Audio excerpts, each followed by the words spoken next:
Hi, everybody. Welcome to the COVID-19 pop-up panel from the Community Cats podcast. Welcome, welcome. It's Monday, May 4th at 4 p.m. So thank you again for tuning in. I'm going to do a quick poll. We're going to jump right into those polls before we get going with our presenters. So I'm going to select a poll. This is an easy one. We're going to do this one. So where are you from? Eastern U.S., Middle U.S., Western U.S., outside of the United States. All right, I am going to close the poll, share the results. So we have about 64% from Eastern United States, 20% from the middle part of the United States, and Western is at 12%, and 4% are outside of the United States. So thank you so much for joining us from the folks that are outside the United States. I'm going to do one more poll quickly. Is your clinic open? Yes. Yes, but only for emergencies. No, we are totally closed. All right, I'm going to close that poll, share the results. So we have 25% are open. That's a pretty high figure. That's great. And we have then 29% yes, but only for emergencies. 46% are still no, we are totally closed. Thank you again for attending the COVID-19 pop-up panel. Today we're going to talk about, is it legal for spay, neuter in your state? There's been a lot of confusion about what the requirements are, and Bryan Kortis very kindly put together a nice flow chart that we can use to give us some general guidance as to how we can determine whether or not spay neuter has really been classified as something that we cannot do in various states. So in the handout section, I've included handouts from previous presentations, but also in the handout section today, there's actually two documents. There's one that's a flow chart that talks about, is spay neuter legal, that Bryan put together. And then there's another one that he'll refer to, which specifically talks to New York's situation. And it's a memorandum that he felt would be interesting for the group to reference to. So please make sure you go into that handout section, download those handouts. A couple of other handouts are from other presentations that we've had, and I've just wanted to include that information there. A couple other reminders, we do have the online Kitten conference coming up, which is June 12th through the 14th. You can go to onlinekittenconference.com for more information on that. And then on June 27th, we have the Drop Trap, A Trapper's Best Friend, which is going to be a webinar at 2 p.m. Eastern Time, presented by Bryan Kortis and Susan Richmond of Neighborhood Cats. That's a free webinar that will be happening on June 27th at 2 p.m. Eastern Time, and you can go to communitycatspodcast.com to register for that. As always, if you like what you're hearing here, I do this all the time on the Community Cats podcast, which is a weekly podcast that you can subscribe to. So please think about being a subscriber and writing a review at the communitycatspodcast.com. All right. So Bryan, can you turn on your webcam and your microphone, please? Okay, thank you so much, Stacy. There's a lot of ground to cover, so I'm just gonna pop right into it. And like Stacy said, there's a lot of confusion out there about whether or not spay neuter is legal.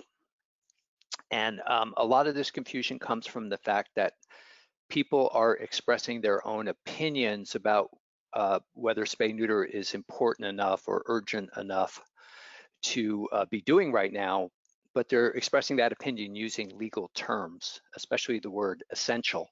So an agency may say or have a statement saying, we're not doing spay neuter, or you shouldn't be doing it because it's not an essential procedure. But that may actually conflict with the law of that particular jurisdiction. So it's important to separate opinion from what is legal or what is not. But basically, if a non-government organization is telling you they don't think spay neuter is essential, that's their opinion, but it's not necessarily what the law is, and it does not necessarily mean that spay neuter is illegal.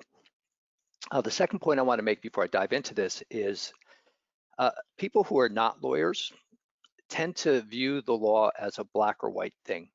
So like something is legal or it isn't.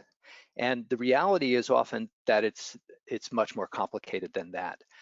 So laws may be poorly drafted and difficult to understand what they allow or what they don't. They may be incomplete. One law may have been overruled by a new law. There may be conflicting laws between overlapping jurisdictions. So your county may say you can do this, but your state says you can't. And then it becomes an issue of which one is controlling. So these things are especially fraught at when rules are being drafted and issued hastily, especially in the middle of a major public health crisis. So a lot of times the answer is going to be pretty clear, and the process of figuring out if spay neuter is legal is going to be fairly simple. But you have to understand sometimes the answer is going to be maybe it is, maybe it isn't. And at that point, you have to assess what the risk is if you do it, that it would be considered illegal, and decide what your tolerance is for that risk.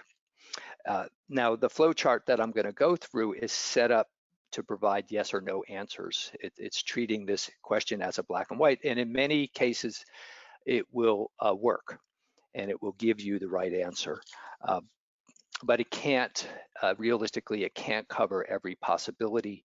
So I just want to say at the top that whatever conclusion you arrive at using the flow chart or after listening to everybody today, it really behooves you, if you possibly can, to confirm whatever you decide with a local attorney, somebody who can is familiar with the laws in your state and your jurisdiction. Okay, that said, I'm going to share my screen. Okay, so I'm going to go through this flow chart and then give you a couple of real life examples of putting it to use. So you start at the top, obviously, and the first question is, does your state or county or municipality, it might be a big city or town, have they issued stay-at-home orders or placed restrictions on what kind of business activity is allowed right now? So if the answer is no, you're in one of those few places that doesn't have anything like this, then spay neuter is legal because there's no restrictions on anything. If you are in the 80–90% of the country that does have some restrictions, then you move on to the next question, which is veterinary care, or the equivalent, it might say veterinary services or something like that, animal care, but specifically you want the word veterinary if you can find it. Is it listed in the emergency rules or supplemental guidance that was issued after the emergency rules were first proclaimed? Is it listed as an essential business or service that is allowed to continue to operate? Okay, if it is, now let me point out one thing with this. So usually we're used to, often what I've seen in jurisdictions is the emergency rules come down. They have very vague language about what's allowed and what isn't allowed. And they may say something like animal care is allowed. And then it's not clear, does that include veterinary services? Would that include spay neuter? So then what the state or the county does is they issue, because everybody's calling them up saying, well, what about this, what about that? They issue supplemental guidance, which starts to say, break it down even further. And at that point, you can usually find veterinary services listed if it wasn't at first. But you have to be careful here because like in the state of New Jersey, there's nothing written anywhere about veterinary services, whether they're allowed or not. And it turned out that a reporter called the governor's office and asked, can veterinary clinics operate? And they were told yes. And they published that story, and lo and behold, now veterinary care is legal. So sometimes the supplemental government issued guidance is not in writing.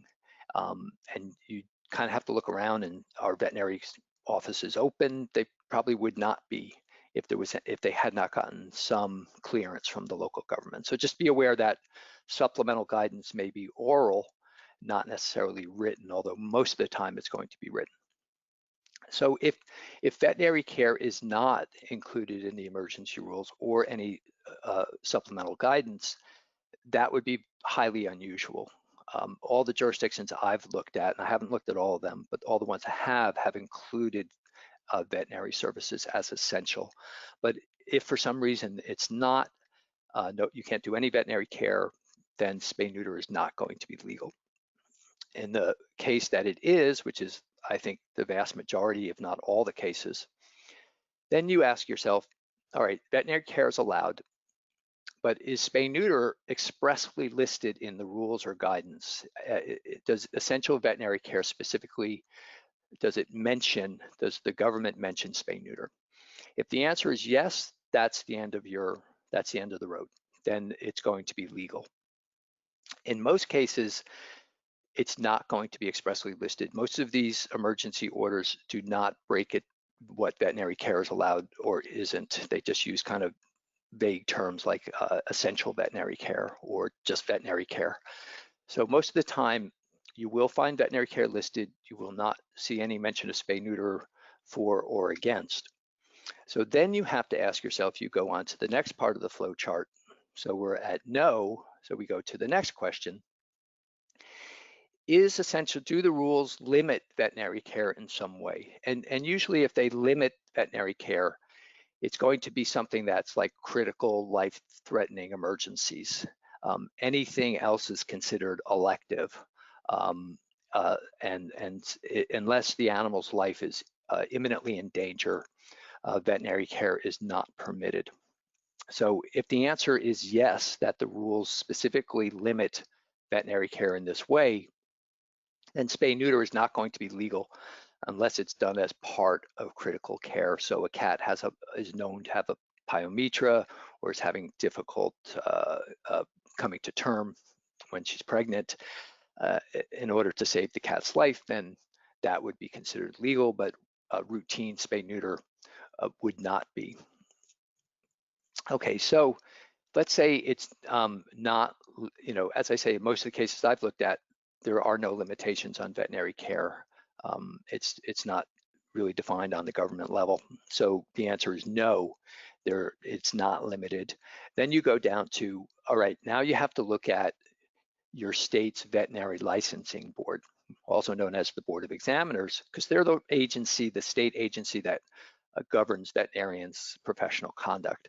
And have they issued rules that prohibit spay neuter?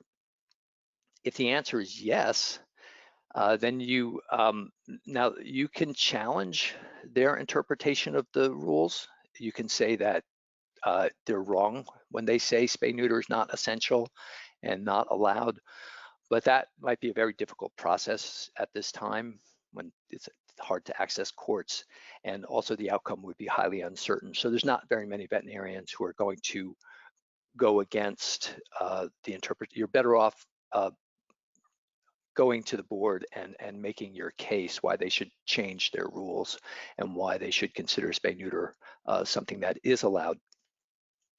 But if you get down to no, the veterinary board has not issued any rules prohibiting spay neuter, now you're in legal territory, and it's basically within the discretion of your clinic or your shelter or your veterinarian to perform spay neuter if you consider it essential or something that you think you should be doing at this point. It basically comes down to the individual veterinarian, individual clinic using their own discretion. Some of the confusion comes from the fact that your state or your county veterinary medical association may have issued guidance and they may have said, no, you can't do spay neuter, or yes, you can. The thing that's important to understand is that's a private organization. It's not a government agency. That's just their opinion. So you can give that opinion whatever weight you think it deserves, but it's not legally controlling.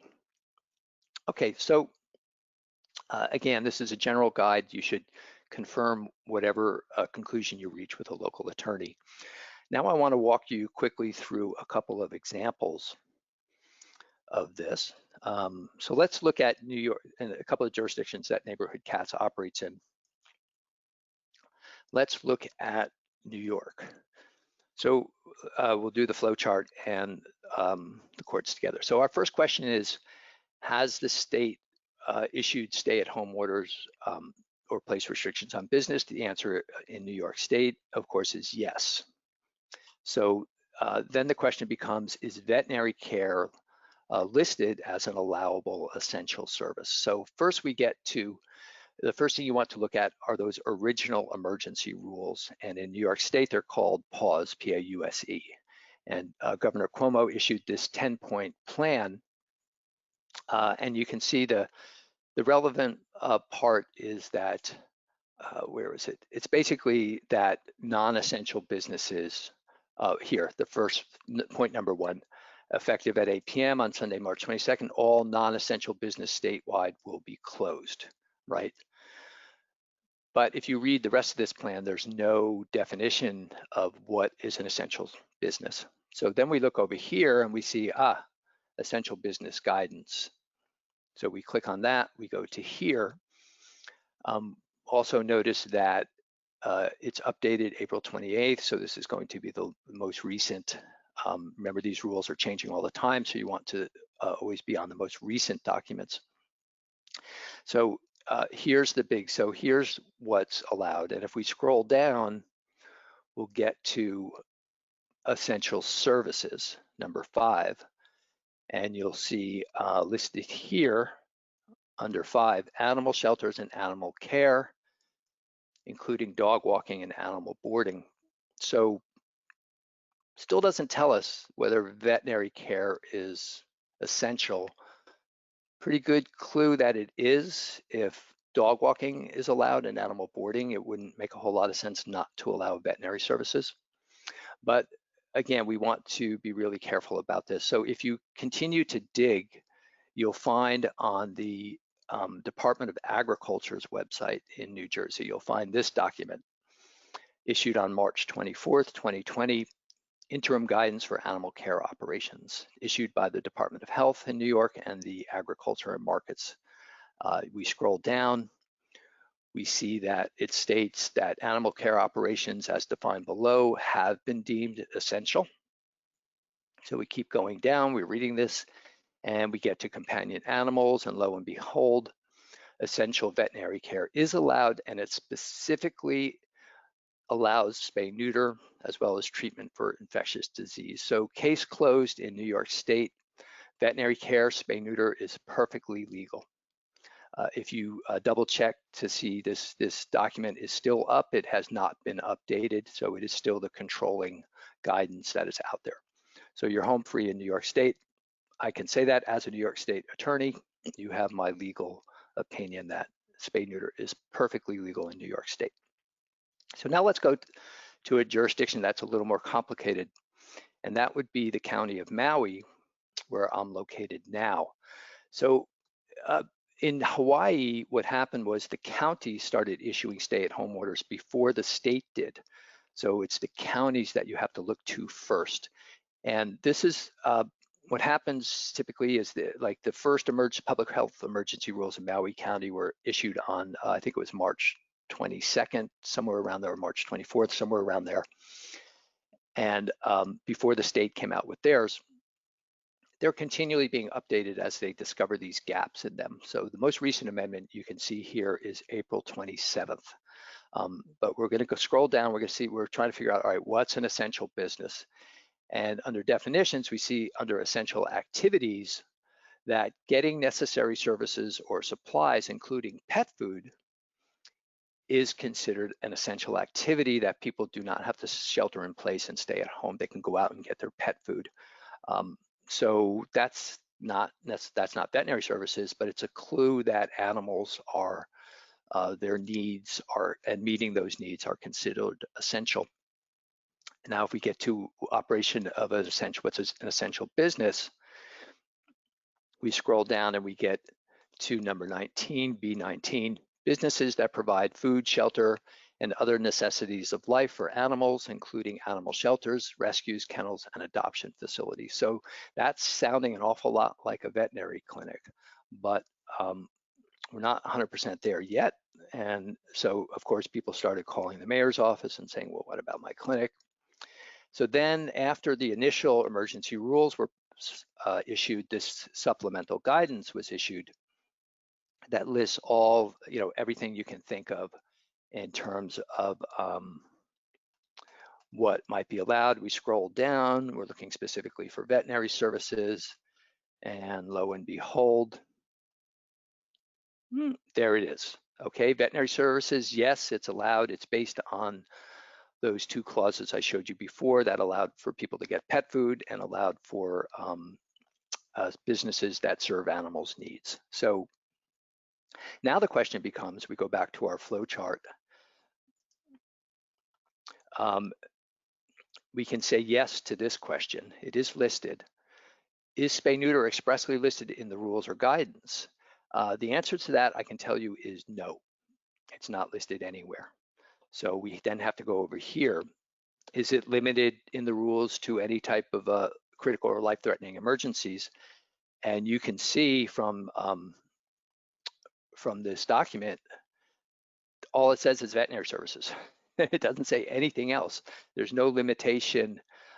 There's nothing like elective or not elective, essential, not essential. It's just veterinary services are allowed. So then we, so it's the answer there is no. So then we go to, has your state's veterinary licensing board issued rules prohibiting spay neuter? And I can tell you the answer to that is no. They have not issued any rules at all. And if you go to the Hawaii Veterinary Medical Association website, you'll see that that's the case. And let me see, I think I can take you there real quickly. So you would think there's nothing here on the home page about limitations or definitions of what veterinary services are allowed. Maybe it's under important announcements, so you click there to double check it, and you can see there's nothing. It looks like the board has pretty much just shut down during this time. So there's no limitations on what veterinary services are permitted. So we end up down here on no. There's nothing in the rules. There's nothing by the veterinary board that says you can't do spay neuter. So it comes down to it is legal, and it's within the discretion of the veterinary provider whether or not to perform it. This is a good example of where the Veterinary Medical Association, even though they specifically say there is no list of essential or non-essential services that are allowed or not. But they do recommend following AVMA guidelines, and the AVMA ones tend to be fairly conservative. So some veterinarians in the state are going to follow that, and some veterinarians are not. But the point is, it is within the discretion. If somebody in Hawaii, especially Maui County, performs spay neuter, it's going to be perfectly legal. I believe the rules in Maui are also applicable, similar to the rules on the other islands in the state as well. Excellent. Well, thank you so much, Bryan. I really appreciate this. This is fantastic information. And Kara Holmquist is with the Massachusetts Society for the Prevention of Cruelty to Animals, and your official title is? Director of Advocacy. Excellent, excellent. So, Kara, the mic is now yours. Great. Thanks, Stacy. Thanks for doing this. And Bryan, that was really interesting. As someone who spent enough time in law school, it's really interesting to see how other states are dealing with this. I am in Massachusetts, so have looked at our Massachusetts order and guidance, and I will similarly walk folks through that a bit and share what the MSPCA is doing. I don't have the actual documents to share my screen, but I can discuss it, and I'm certainly happy to share those links after. So if anybody would like the Massachusetts specific information, please email me at kholmquist, so KHOLMQUIST@mspca.org. I think our position is fairly clear, but I will put in the disclaimer there that this is not legal advice, and certainly groups that are considering and veterinarians who are trying to make a decision about what to do, should consult with their own attorney. So in Massachusetts, the order that we have on what is an essential business or not does include veterinary care. It actually falls under the agriculture and food heading, and it says that animal agriculture workers are to include those that are employed in veterinary health. So we have that in Massachusetts. It goes on a little bit more, but nothing really relating to veterinary care. And just for folks that are interested, we also have a separate provision in our order that says that organizations and workers responsible for the care and custody of animals, pets, and livestock are essential. So we have those provisions in our emergency order.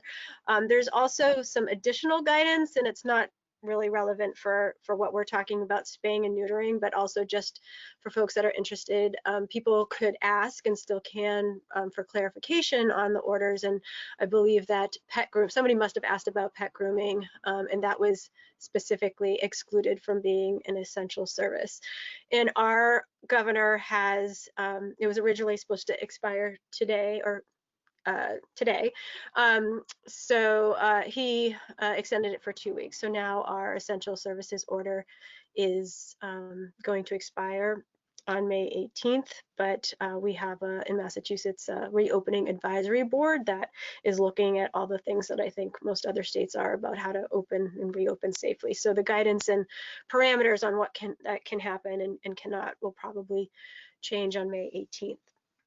So that is the order, as Bryan talked about in Massachusetts. And then we also have guidance, and we have guidance from the Division of Professional Licensure, which license veterinarians. And so I was looking at, I've gone through Bryan's flow chart, but I don't have it in front of me. So just to try to keep in line with what he was talking about, we have an emergency, we have an order, an essential order, an order that says that veterinary care is essential. Spay neuter is not expressly listed, but it's not also limited to critical or life-threatening emergencies. So then following that flow chart, we look to see whether there is any other agency guidance. And so the Division of Professional Licensure has put out some guidance, but unlike what the flow chart or where that comes into the flow chart, it talks about rules. What we have are really recommendations. So I'll read it just quickly. That the board has deemed an essential service. It says, while the practice of veterinary medicine has been deemed an essential service, the board is recommending the following: to optimize use and preserve PPE, to postpone non-urgent and wellness visits, to postpone elective surgeries, routine dentistry care, and vaccinations in accordance with health considerations. And then it says, if on-site examination and or treatment is medically necessary, limit exposure of patient owners. There's also some language in this guidance that although these steps are recommended and encouraged, at this time the veterinarian may use their professional discretion while maintaining compliance with all board regulations and policies in determining the best practices to protect health, safety, and wellness of their patients, their staff, and the general public during the state of the emergency. So there's nothing in our guidance here that says that veterinarians cannot do spay neuter surgery. They recommend postponing the things that I mentioned, and so really it's up to the veterinarians to make that decision, as they are licensed by this board. If we follow the chart a little bit more, I think that one of the next considerations was whether there's any additional guidance by our Veterinary Medical Association, and I was on their site last week, and I don't believe there is any. So spay neuter is being performed, and participating in some of other Stacy's calls and webinars know that is happening in Massachusetts. It seems like it is happening on a much more restricted basis at this time. I can tell you at the MSPCA, we are doing emergency type cases, pyometras, and things like that. More urgent type cases, male-female pairs in the same household, any other medical emergency situations, and we are doing male cat neuters. And a lot of our consideration, chatting with our folks in our animal care facilities is lack of PPE. And we made some donations to human hospitals initially, and continue to know that that is a need in our area. So trying to conserve PPE, and also considering the health and safety of our staff, of course, and taking that into consideration. But we are looking at all of the national guidance that is out there, including the CDC, and looking and planning ahead, as most people seem to be doing, as to when we can open up more. So I'm happy to answer any questions at the end, but that's a little bit about what is happening in Massachusetts. Excellent. Thank you so much. You got a pal there behind you. Appropriate. And Richard Angelo from Best Friends Animal Society. Excellent. And Tara, microphone on. Excellent. Richard, what's your title with Best Friends? My title is Legislative Attorney. Excellent. All right. And the microphone is now yours. Thank you so much for joining us today.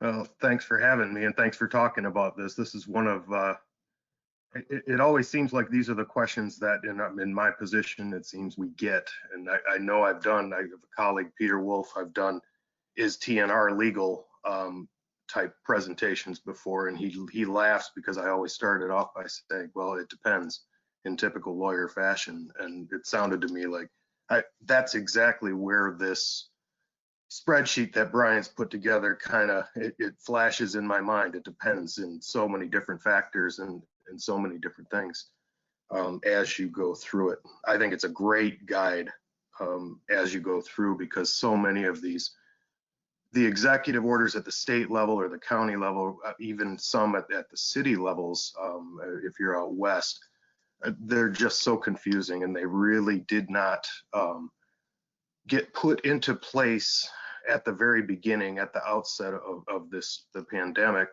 with probably veterinary services in mind. And as they learn and as we see things progress, they either start adding or issuing guidances like Kara and Bryan had mentioned previously. One of the things that I want to mention that didn't get brought up, I don't believe yet, is a lot of the state executive orders anyway rely upon or incorporate by reference what's called the Sisa Guidance. It's from the Department of Homeland Security. At the federal level, has basically determined or issued a guidance that's probably about 15, 16 pages long. And I think it's in its third iteration now since the start of the pandemic, but lists all these different potential essential businesses. And when the executive orders at the state levels incorporate that federal guidance, it actually makes it a little easier, because veterinary services are listed as essential businesses in that guidance. So it makes the inquiries a little bit easier. And for myself, when I'm looking at these things, because I look at a lot of these on a national level, given my position at Best Friends. So I've looked at, I don't want to look at any more, let's say that. That's how many I've looked at. But I like when they incorporate the Sisa Guidance, because primarily what it does is give the veterinarians the discretion to be able to determine whether or not and what service, whether or not they remain open, number one, and number two, what services they're going to provide, because they're the ones who have the experience. They're the ones who have the knowledge in their practice. They know whether or not they can keep their staff safe, and what is available to them, and how to proceed with certain procedures. And quite honestly, in some areas, toward the middle of the country specifically, some have not been as hard hit as maybe say obviously New York, even Massachusetts now. I'm in Michigan. Michigan's kind of been hard hit as well. To kind of get to Bryan's the flow chart, Michigan, where I'm located, specifically issued its order on a stay-at-home order on March 22nd of this year. It didn't specifically reference veterinary services, but our governor has taken to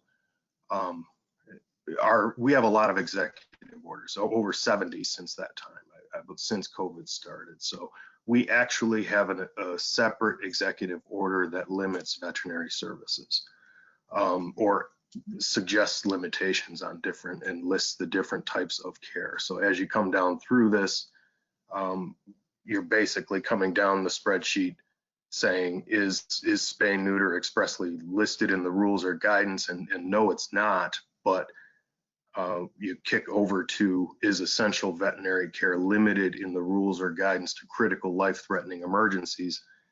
That's kind of where the question comes up, because it does talk about life-threatening emergencies, but it also provides a couple of other necessary to treat transmission of diseases and other sorts of specific instances where many attorneys in Michigan, and including the Michigan Veterinary Medical Association, I believe, have determined that spay neuter, they're not unsure whether spay neuter is still legal. So even with 2 executive orders from our governor, it's still a little bit unclear.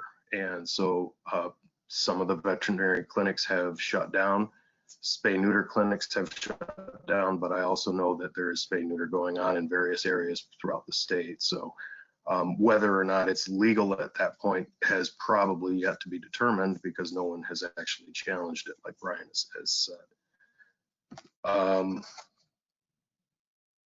One of the practical implications, this is another thing, I know it's not really a legal issue, but one of the practical implications of some of these position statements and the executive orders, and reading a little bit too much into the language, is everybody has an interpretation.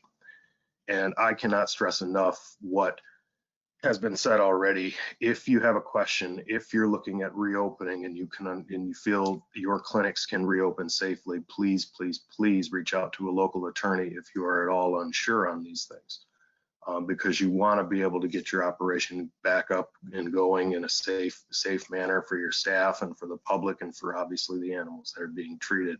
But reach out to a local attorney. Obviously, like Bryan and Kara, I'm limited to being licensed just in Michigan.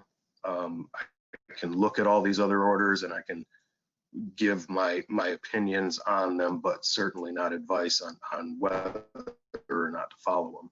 I think this the flow chart is a great tool to use, but if there is ever any question, please reach out to a local attorney licensed in that jurisdiction and be able to determine which way to go on it. Oh, Kara, she's got the entertainment. You even have to force him. I like those cheeks. No, he's so handsome. So we have Susie Richmond joining us today from Neighborhood Cats, and she is not an attorney, but she is representing Bryan, as Bryan had to scoot out. So if there are questions for, Maui and New York and Neighborhood Cats, Susie is representing that group. So if you do have any questions, Kristen, I don't know, are you monitoring the questions out there at all? Have you seen things? But I can go through and give you a heads up as some of the interesting ones I saw. Yeah. They're asking about the CDC guidance and whether that's irrelevant in doing spay neuter, or if that is something that vets should be taking into consideration. I can say I'm not very familiar with it as a whole, but I know that we have been looking at it. Others at the MSPCA have been looking at it, and it's been cited in many of our internal communications, and particularly about if staff are sick or if they're in contact with somebody, and sort of how to manage that.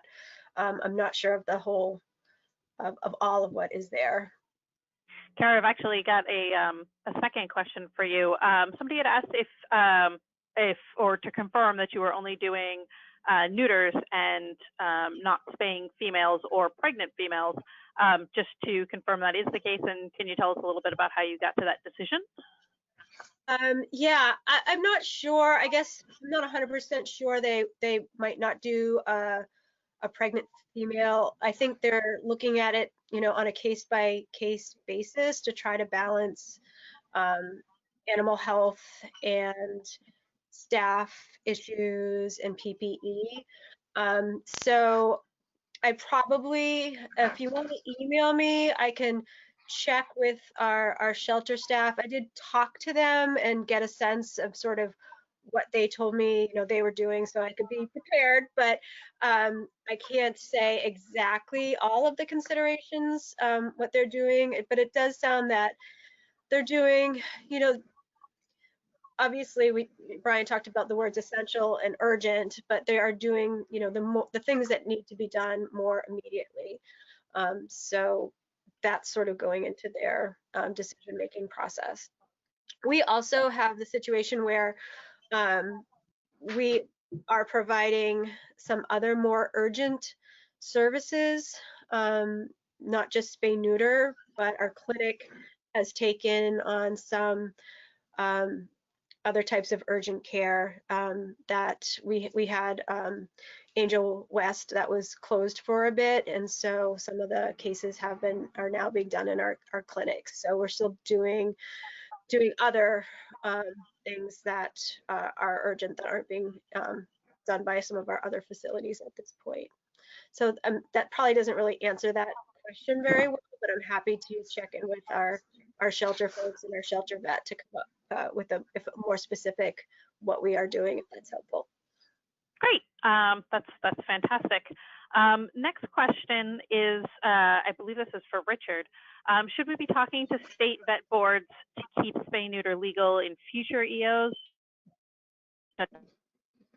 Absolutely. I think the state vet boards they're the experts in the jurisdictions where you live, and they're the ones who are going to likely have the lobbying resources and so forth, so that they can get to the decision makers who are going to put together these types of things in the future. And in fact, I know the state vet boards, even the AVMA, to a certain extent, are involved in reaching out to whether it be the governors or whoever is issuing guidances on some of the executive orders in those states, in the various states, to reach out and be able to make sure some of these things stay quote unquote legal going into the future, and or as this pandemic progresses. Like I mentioned, Michigan VMA actually sent a letter to the governor, I think it was last week, asking them to clarify and make sure that these types of surgeries can be done, because one of the things that don't get mentioned, and maybe it's outside of the community cats type of I guess wheelhouse, is there's a lot of states out there that have mandatory, I don't want to say mandatory, but spay and neuter requirements for an animals being adopted from shelters.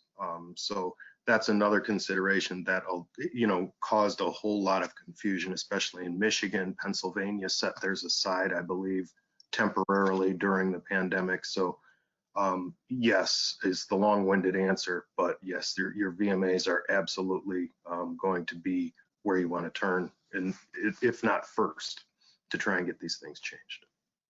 Excellent. Susie or Kara, do you have anything to add to that? I would just second that the VMAs are the experts, and their word carries a lot of weight. So if the governor hears from experts like that, and that this is essential, I think there's been a big problem with defining essential care as, can an animal wait? Is it a life-threatening emergency? And the answer to that is often no, but is it humane to leave an animal who's not eating, who is in pain? If I have a strep throat, I'm not dying, and I don't have COVID, thankfully, but I still want the doctor to treat my strep throat, or I'm going to be in trouble and I'm going to suffer. And I think those same standards should apply. And the implications of not doing spay neuter are so severe. So I think that those who carry a lot of weight, for the governor's offices, for the state and and local authorities to hear that yes, this is something that we have to have, that the animals need, would be a really important voice to hear. Excellent. Kara, did you have anything to add to that, or would you like me to go to the next question? I don't think I have anything to add.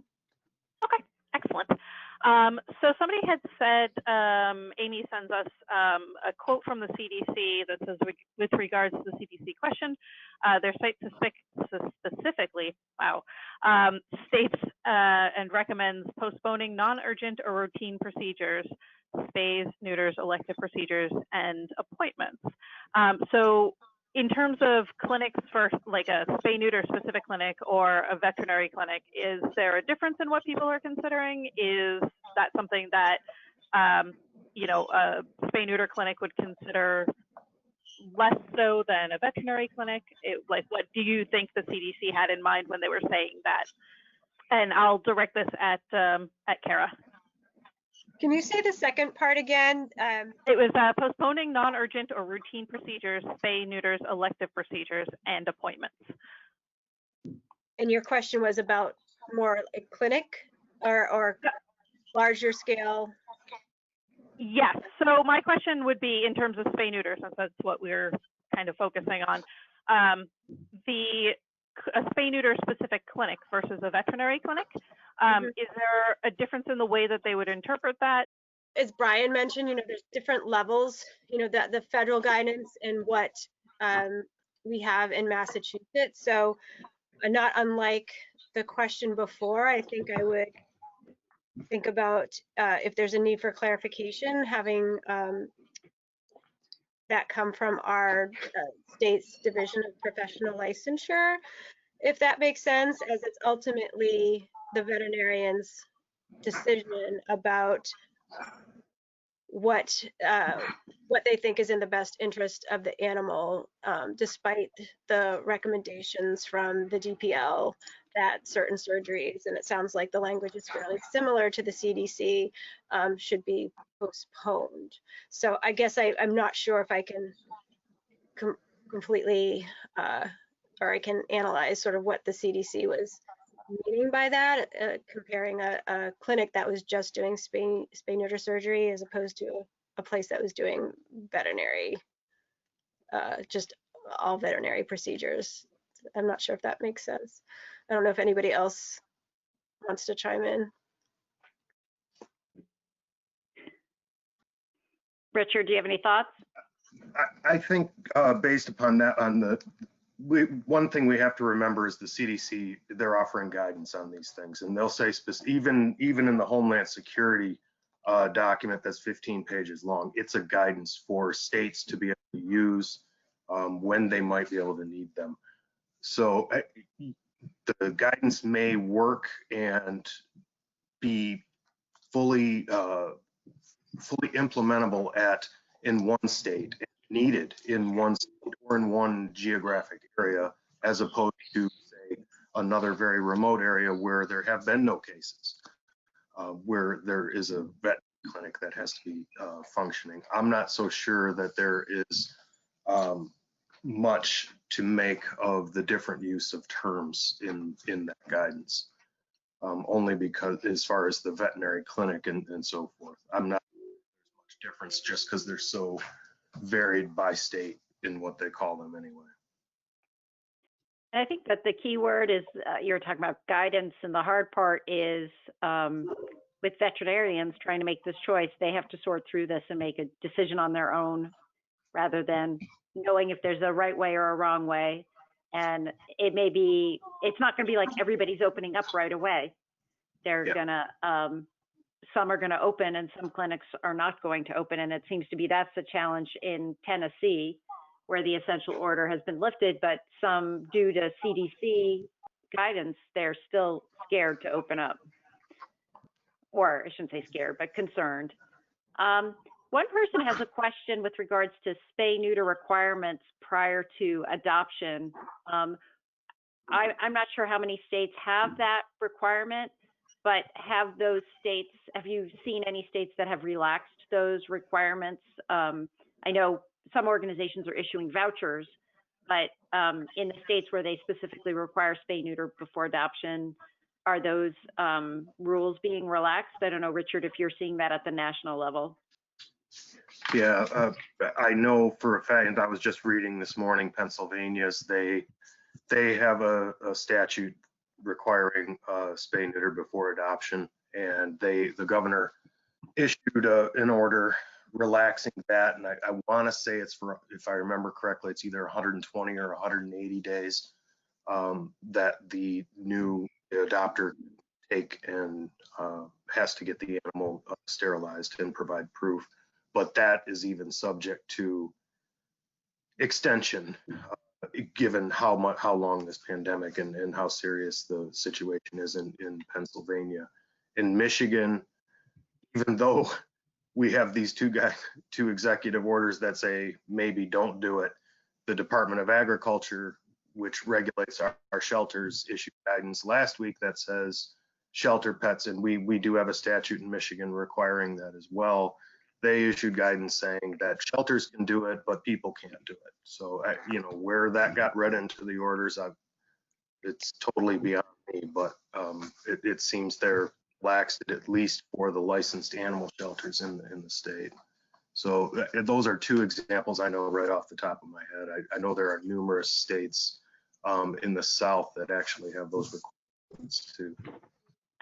Someone from New York has come out with a statement. So in New York, the confusion arises between the third slide that Bryan showed from New York Department of Health and the item he skipped over in the prior slide under essential health services that only mentions emergency and livestock veterinary services. So I guess there's some confusion from a health aspect as to how that all works in the flow chart. So that's just a comment, Susie, maybe to pass along to Bryan. I'll make sure you get this. And, you know, maybe he can work through it with this person where it is specific to New York. Yeah, I don't know. What are your thoughts about his flow chart? Oh, I was going to say, if you want to pass that question along to info@neighborhoodcats.org, I'll make sure he gets it and we can get that response. That's great. Excellent. All right. So we have about 3 minutes left. If anybody has any last questions, looks like our questions are pretty much done. Kristen, are you seeing anything that I might have missed? I think we're good. No, I don't believe so. I think that's pretty much about everything. There's a link to some information from michigan.gov, but I think that's going to go directly to Richard, and it's nothing that we're going to get through in the next 3 minutes. Yeah, we'll send that along to Richard directly. It's from Pollyann, so if you know her. So. Yeah, I do. She's got some info for you. I want to thank the presenters, Bryan and Susie from Neighborhood Cats, Richard Angelo from Best Friends Animal Society, Kara Holmquist from the MSPCA. I want to thank you all so much for taking your time today to share your thoughts and as panelists and doing this Q&A. Really appreciate it. And for folks that are interested, our next pop-up panel is going to be Saturday, May 9th at 2 p.m. Eastern time. And then our other one will be on Monday, May 11th at 4 p.m. Eastern time. Guests are to be determined. We actually will have a guest on Saturday, though, I can tell you, from Michigan. In Amber Sitko from All About Animals Rescue will be in attendance with us. And then we have a few other options. And we are going to have folks from Arizona and from Connecticut so far on Monday. So if you want to register, pre-register for those pop-up panels, there will be, you go to communitycatspodcast.com. Excellent. All right, everybody, thank you so much. And we will see you all next on Saturday. Thank you all to the panel. Thank you so much.